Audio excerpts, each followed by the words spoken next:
ज़्यादा deeply linked है एक दूसरे से। ये जो विषय है मेरे को लगता है इसको हम काफ़ी अलग अलग वैंटेज पॉइंट से देख सकते हैं। एक तो मेरे को लगता है सबसे पहले हमें ग्राउंड रियलिटीज़ को समझने की ज़रूरत है, जो अगेन डॉक्टर एसपी सिंह और डॉक्टर अभिजीत ने बहुत अच्छे तरीके से यहाँ पे प्रेजेंट किया। मैं उसको बस थोड़ा हल्के से दोहराना चाहूँगा यहाँ पे।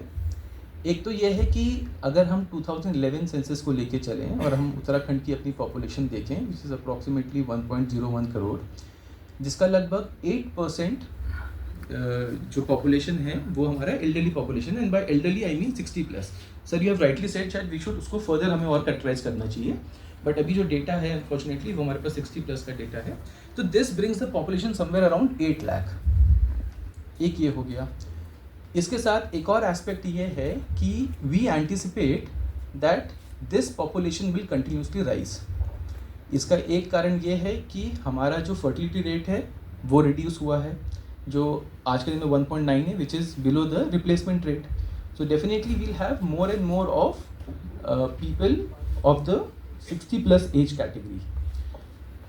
एज सेतु आयोग we are also dwelling on to this subject. हम भी इस सब्जेक्ट को थोड़ा स्टडी कर रहे हैं एंड वी एंटिसिपेट कि बाई 2047 ये जो परसेंटेज ऑफ पॉपुलेशन रहेगी, this one be can be more than 15% of the total state population, which sir you also rightly said कि ये हमारा बढ़ता रहेगा विद टाइम।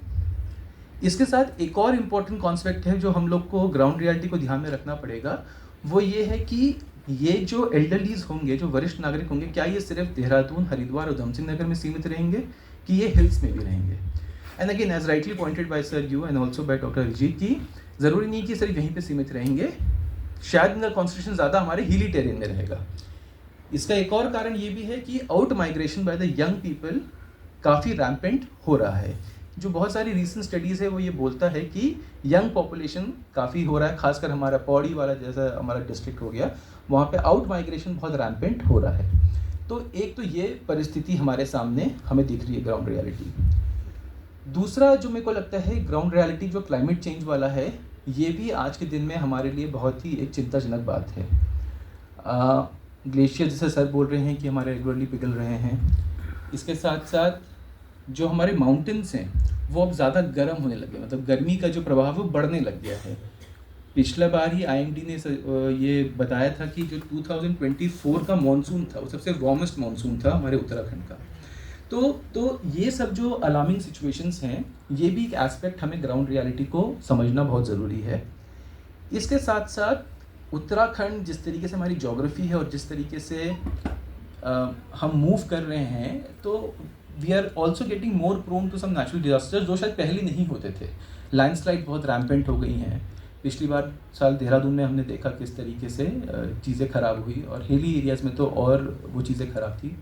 तो combining the two ground realities we understand that कि कुछ policy intervention is very very necessary at this stage. इसको अगर हम और सरल भाषा में समझने की कोशिश करें तो इमेजिन करिए कि पौड़ी के किसी रूरल एरिया में एक कोई महिला है, Savitri Devi, just an example, जिसकी एज 72 है। उसको सरकार की तरफ से पेंशन भी मिल रही है, उसके परिवार वाले उसके साथ नहीं रह रहे हैं मगर उसको सपोर्ट कर रहे हैं in terms of monetary support from wherever they are working, जो उसके चिल्ड्रन कहाँ भी वर्क कर रहे हैं। अब अचानक से बहुत तेज़ बारिश आ गई, क्लाउड बर्स्ट हो गया मान लीजिए, जो सड़कें हैं वो टूट गई हैं, एकदम इनएसेसेबल हो गई हैं। तो अब जो सावित्री देवी वहाँ पे हैं, उनके लिए उनकी जो कंडीशन है वो उनकी को ज़्यादा एक वर्नेबल बना देती हैं। तो इस तरीके से मेरे को लग रहा था कि जो विषय आपने आज दिया है बात करने के लिए, ये उस सेंस में बहुत ही ज़्यादा रिलेवेंट है।